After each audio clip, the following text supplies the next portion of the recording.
United States hopes to sell warplanes to Nigeria to help in the fight against the Islamist sect Boko Haram. Reports indicate Washington wants to do more to help with intelligence and surveillance. The aircraft are 12 Super Tucano planes. They are reportedly capable of surveillance and attack. The sale will have to be approved by U.S. Congress. America had in the past refused to sell arms to Nigeria's previous administration, and Washington cited human rights abuses committed by the Nigerian troops. Ties between the U.S. and Nigeria have improved under President Muhammadu Buhari, though.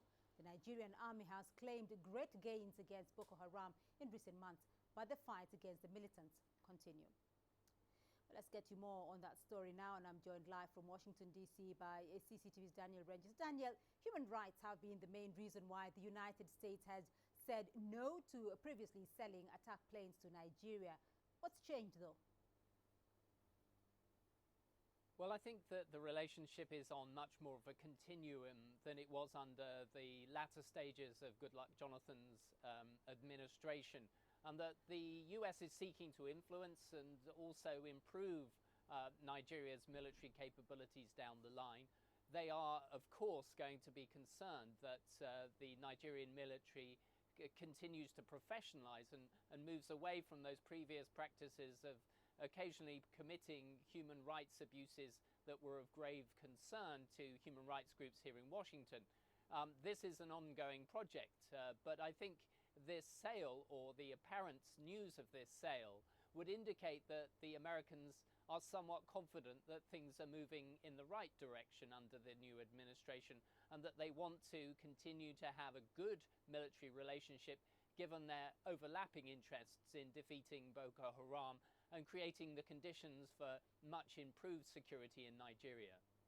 Well, Daniel, but there are reports, though, of massive corruption in the previous Nigerian administration, and they have also recently emerged. Is that question of corruption a concern at all for the U.S.?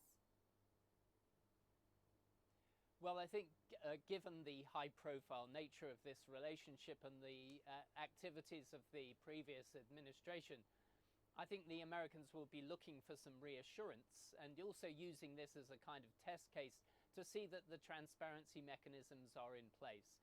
So, as I said, I think this is an ongoing relationship. They are hopeful, I think, the Americans, that the relationship will be much more transparent, open, and that this will provide a good mechanism for improving the overall relationship, the financial transactions on the military side, and therefore that in future, if this transaction goes well, they can look forward to much improved military-to-military relations. Just how important, though, just going back to the American planes, just how important will the attack planes be in Nigeria's fight against Boko Haram militants? Well, I think it's important to point out that these planes are fairly light, and that the configuration, according to one US official, is not to have heavily armed weapons, but that the focus is on intelligence, reconnaissance, and the kind of aerial intelligence gathering that the Nigerians really need to be able to bring about tactical changes on the ground. So in other words, when you are fighting an unconventional type of military force that is Boko Haram, these kinds of jets are not going to win the battle. This is going to be something that is achieved on the ground in terms of military strategy and also in terms of bringing round the local populations. So this has got to be seen in a much broader context. I don't think this is going to solve all of Nigeria's problems, but it's certainly going to fill a gap that they have been lacking, which is the ability to track and gather intelligence about Boko Haram's activities and give them a much broader scope, a geographic scope, to be able to do that. All right, Daniel Ranges for us there in Washington.